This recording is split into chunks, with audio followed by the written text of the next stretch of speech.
Welcome to the From Harm to Healing podcast. I'm your host, Chris Jones, and I'm a therapist who runs the From Harm to Healing treatment program, an online program for men who have engaged in infidelity or compulsive sexual behaviors within the context of an intimate relationship. I started this podcast to illuminate some of the common blind spots within the treatment fields for compulsive sexual behavior or sex addiction through the lens of the deceptive sexuality trauma model. I hope you find this resource enlightening, particularly if you're somebody navigating the pain of betrayal and deception for yourself. Thank you for listening to the From Harm to Healing podcast. I've spent a few episodes now looking at the acute trauma that's caused by the discovery of a secret sexual reality in an intimate relationship. But you'll perhaps remember that when I originally introduced this idea of deceptive sexuality trauma, I mentioned two particular types of trauma. So number one was the acute trauma, which we've looked at, the acute impact of discovery and disclosure. But then I also mentioned complex trauma. With regards to the complex trauma, I briefly touched on the idea or the diagnosis of CPTSD, or complex post-traumatic stress disorder. And then I introduced the idea of complex trauma shaping that we use within this model. And that's what I want to look at in some more depth today. Now, I would say that this is one of the most crucial things that we need to understand to really start getting our heads around the scope of the impact of deceptive sexuality. In many ways, the acute traumatic impacts are the obvious ones, the devastation that occurs when there's a significant discovery, and that's, of course, critically important for us to understand. But we also need to have this extra understanding of complex trauma alongside it, if we really want to honour the experience of the victim. I introduced two metaphors for the acute trauma previously, one being the car crash and the second one being the home falling into the basement below. You might also remember that I briefly introduced this other metaphor for complex trauma shaping, which was drops of water on a rock. So we can imagine a rock, which in this metaphor represents the human psyche, and then we can picture drops of water dripping onto that rock over time, and that represents the patterns of harm that might be occurring. Those patterns of harm individually might be relatively minor and might not result in any significant impact each time, but the ongoing pattern of harm is gradually shaping the person, and that's what this metaphor is really trying to highlight. That each drop of water doesn't make any discernible impact on the rock, but over time, if there are enough drops, they end up shaping the rock. So the person's psyche, the personality template of the individual, is being shaped by these patterns of harm that have occurred over time. Now, in this DST model, a simple definition for complex trauma shaping would be the gradual shaping over time that happens to human beings when they are subjected to consistent patterns of harm with no viable means of escape. So again, when they are subjected to consistent patterns of harm with no viable means of escape. So the more consistent it is, the more the drops of water are falling in the same way on the same part of the rock, the more that rock is shaped.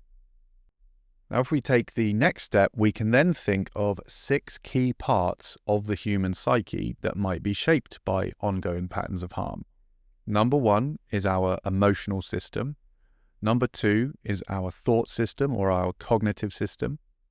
Number 3 is our self-perception or our relationship to the self. Number 4 is our perception of abuse or harm that's done to us, perhaps the normalization of it or denial as a way of coping. Number 5 is our attachment system or our patterns of relating to others. And then finally, number 6 is our way of making meaning in life. So taking that as a more generic way of thinking about complex trauma, we need to keep in mind that, as I've described it so far, this can happen to anybody. So complex trauma shaping in general isn't just relevant to betrayed partners.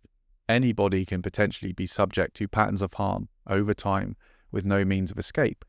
And many people will have some form of complex trauma shaping, especially from their early development. Having said that, for today, I'm really focusing now on the betrayed partner. So how is complex trauma shaping an important piece of the puzzle when we're trying to understand the traumatic impacts of deceptive sexuality trauma? Well, firstly, if I go back to our CTS definition, I mentioned a person being subjected to consistent patterns of harm with no viable means of escape. And that last part, no viable means of escape, brings up a really crucial point, which is that the more dependent we are on somebody, the more susceptible we become to patterns of harm or complex trauma shaping from that person.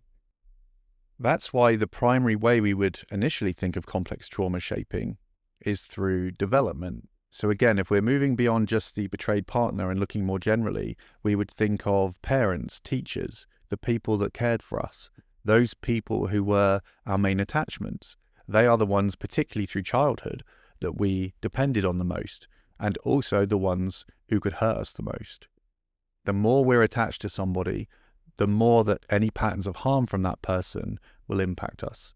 So when we're looking at it now through the lens of a betrayed partner, we need to remember that the patterns of harm are coming from their intimate partner or their spouse, from somebody who is more than likely the primary attachment in their life. That will often mean that there's a significant degree of mutual dependence on each other.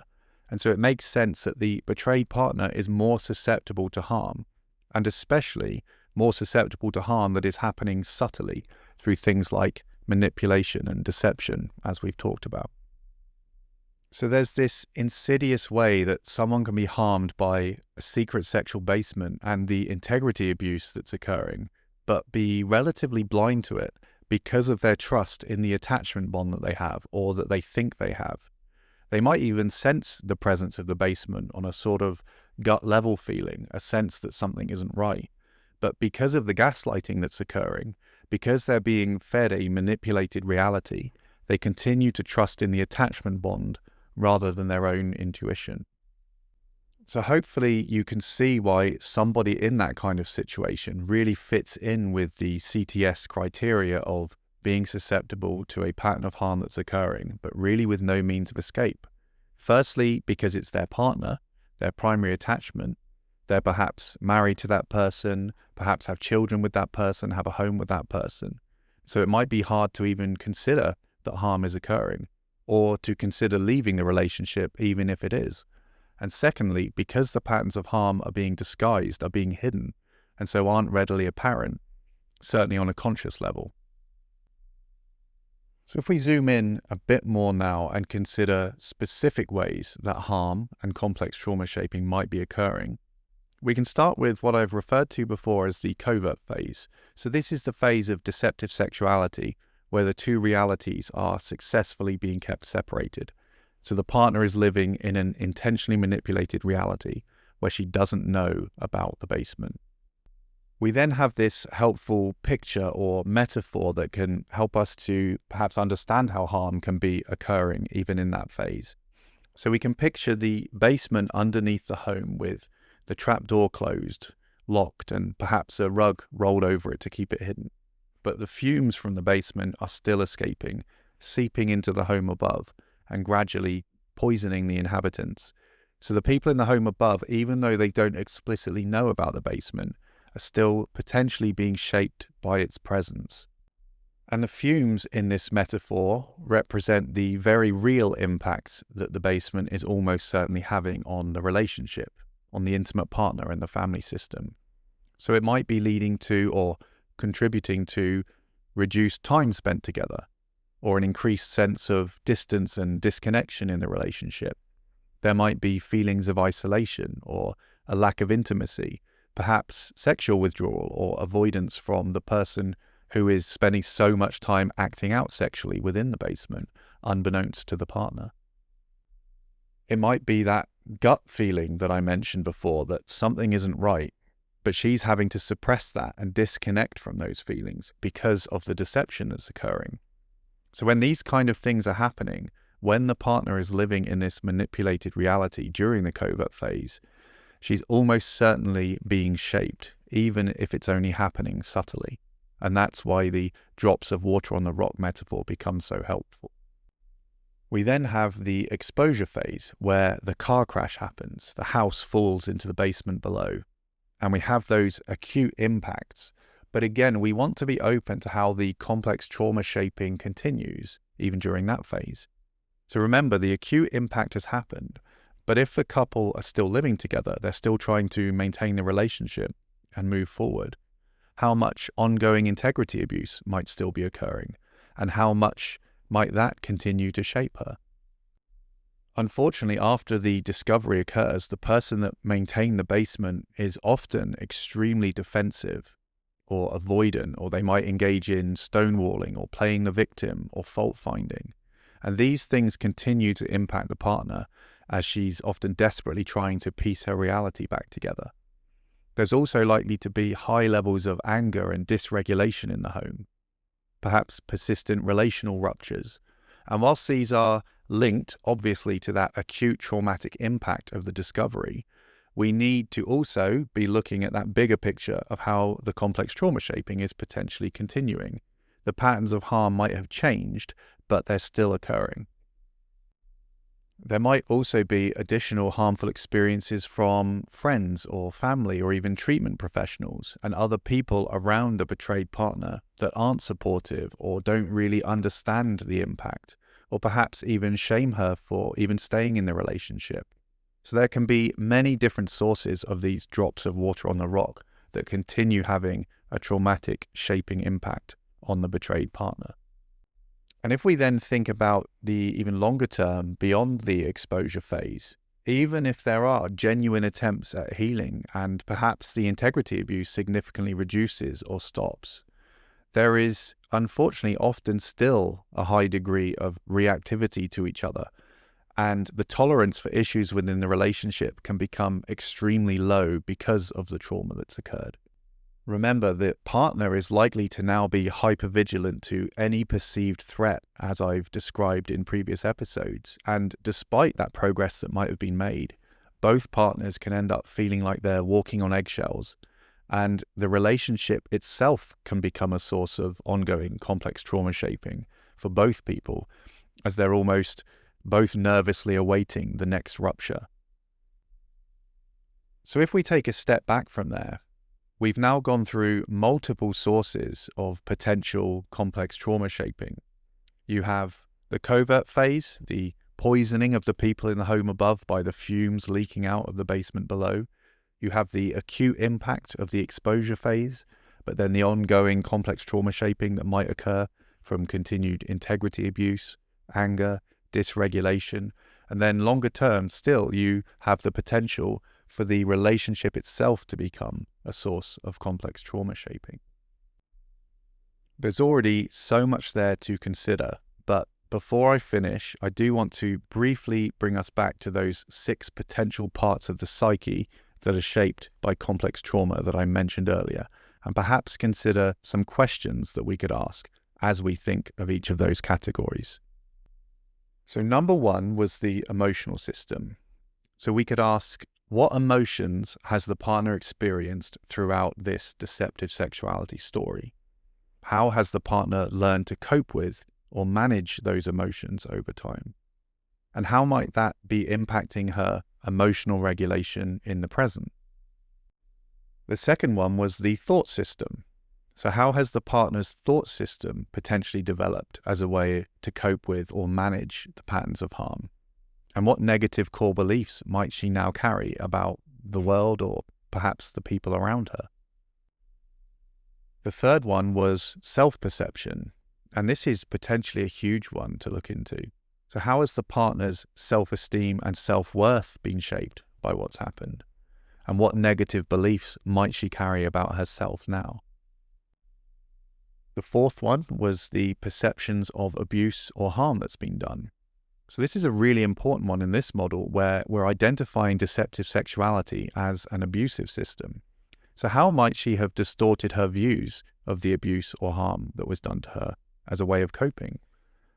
How might those patterns of harm have been normalized, for example? How might she have learned to act or behave in a certain way to avoid those harmful behaviors? The fifth one was the attachment functions, or the ways of relating to others. How has her attachment system been shaped? Maybe through the covert phase, there was a growing dependence that contributed to how harmful the discovery was. How has her ability to depend on other people for support been impacted?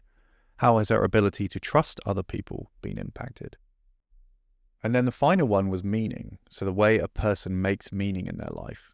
And for many people in general, marriage, family, children, and intimate relationships are really a primary source of meaning in life. So for the betrayed partner, how is her way of making meaning impacted then when some of those things themselves become a primary source of harm, where that way of making meaning is perhaps shattered? Does she lose a real sense of meaning in life because of what's happened? And how can she perhaps find meaning again? So I am going to stop there for now, but I do really want to acknowledge that that's a very, very brief look at each of those things that perhaps could each be an episode in their own right. But hopefully that gives you some insight into how we can see beyond just the acute traumatic impacts of deceptive sexuality. And we can zoom out and look at that bigger picture of how the partner has been shaped and how critical that complex shaping part is if we want to understand the scope of deceptive sexuality trauma more fully. And whilst these are heavy topics that I'm breaking down in these episodes, I hope this proves to be validating to the experience of betrayed partners who might be listening to this podcast, but also for men listening to this who are perhaps in recovery themselves. I really hope that this helps to give you a deeper understanding of your partner's experience and why she might react in certain ways, and why the need to provide safety, consistency, and empathy are so critical if you want to be able to really move forward.